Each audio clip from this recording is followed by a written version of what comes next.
Jean Hélion est un homme libre, quelqu'un qui est capable de tout abandonner pour aller dans sa propre direction. C'est des chemins solitaires de vouloir être soi-même tout le temps. Il voyait dans l'abstraction la figuration. Ça a été assez mal compris parce qu'on a toujours dit qu'il avait quitté l'abstraction pour la figuration. En fait, il n'a jamais opposé vraiment les deux comme ça. Et il a eu une force de caractère, malgré les vents contraires, parce qu'il y en a eu beaucoup dans sa vie, et toujours cet optimisme. Alors, il l'écrit dans ses carnets, toujours recommencer, jamais, jamais abandonner.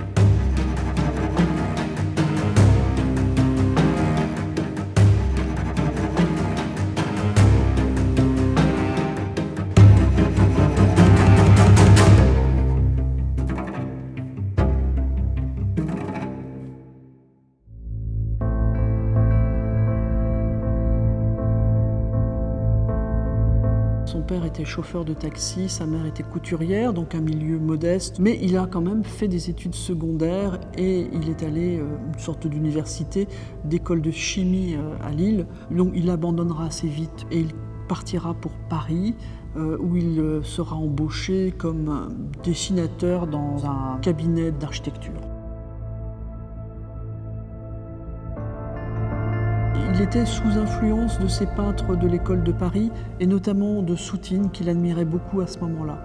Donc une peinture assez émotive, un peu expressive, expressionniste même. Il participe à ce qu'on appelle la foire aux croûtes à Montmartre. Il voulait être un peintre à part entière, il débutait comme il pouvait en montrant ses travaux.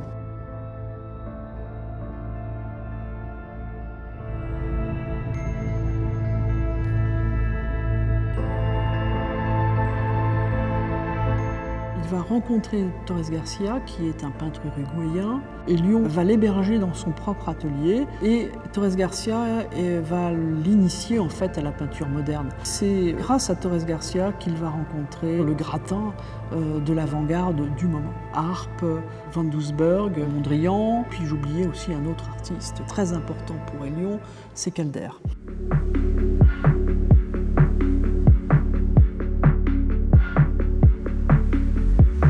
Pour lui, la peinture abstraite, c'est le langage de l'homme nouveau. C'est celui d'être libre. On n'est plus lié à un passage à l'école des beaux-arts. C'est le degré zéro de la peinture, en fin de compte. Et ça correspond aussi à ses engagements politiques. Il était plutôt homme de gauche, et puis ils étaient très peu nombreux à faire ça. Donc en plus, il avait l'impression d'être pionnier dans son propre pays.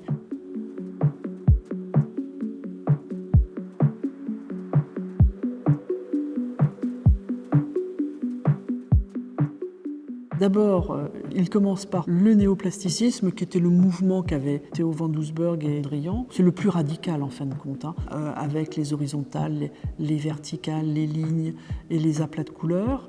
Hélion n'est pas du genre à s'ennuyer dans un système qu'a inventé Mondrian. Il va vers un autre système qui lui paraît plus généreux en utilisant ce travail de la courbe et des volumes qui ressemblent un peu à des balancements, à des équilibres. Les lignes servent de tension entre des formes. Et c'est à partir de là que, je dirais, son système plus personnel se met en place.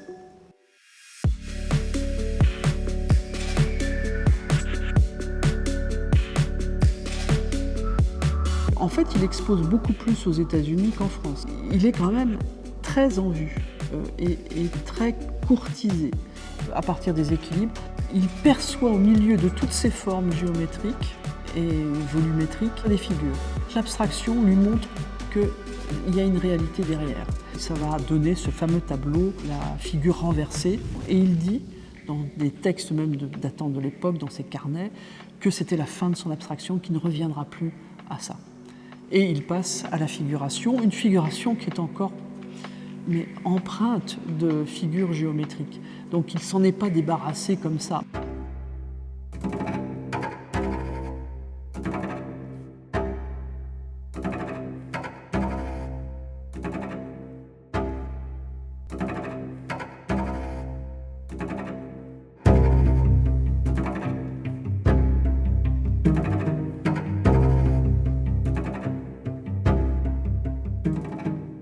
La guerre va ne faire que confirmer son intuition du début, va même le pousser beaucoup plus vite vers la figuration. Quand on a fait 10 ans d'abstraction, c'est difficile de passer directement à la figuration. Donc il faut réapprendre à dessiner, réapprendre à peindre. Donc il commence par des têtes, puis ensuite des scènes de rue. Et là on voit apparaître ce qui va être un petit peu son ADN dans les années qui suivront. C'est ce côté banal de la vie quotidienne. Le deuxième motif qu'il va rechercher dans la peinture traditionnelle, c'est le nu. Et donc il va essayer de faire rentrer le corps de la femme dans son vocabulaire pseudo-abstrait avec sa gamme chromatique bien particulière.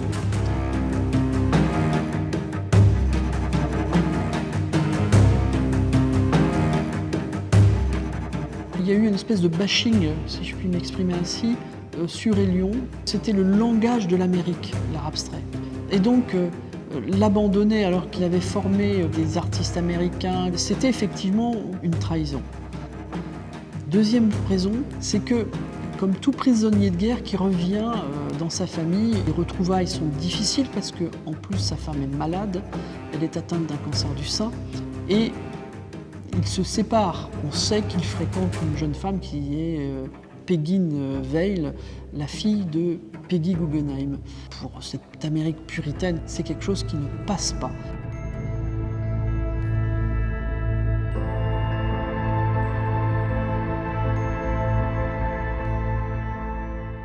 Les années 50, c'est vraiment le doute total, la dépression.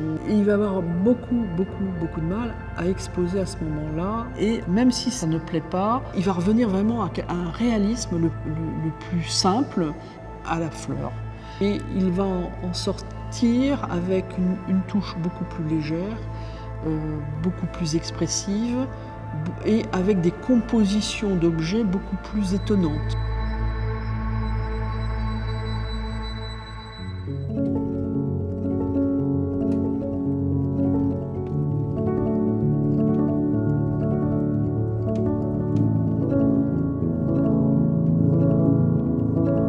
Il faut quand même rappeler que le thème de l'aveugle a toujours été chez Hélion. Il l'aborde dès 1943.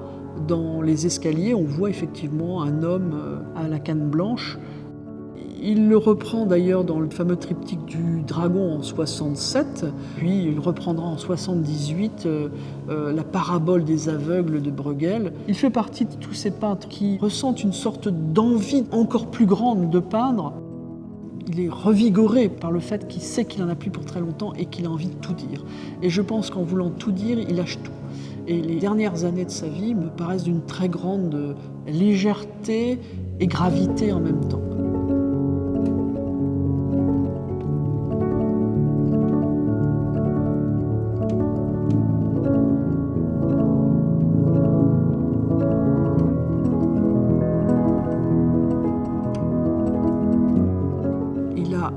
Conviction, c'est qu'il est un peintre, c'est un vrai peintre. Il n'a pas fait autre chose que de la peinture. Et je dirais la peinture moderne. Ce n'est pas parce qu'on revient à la figuration qu'on est un peintre ringard, qu'on n'a pas gardé en tête, et je dirais dans ses pinceaux, tous les avancées de la modernité.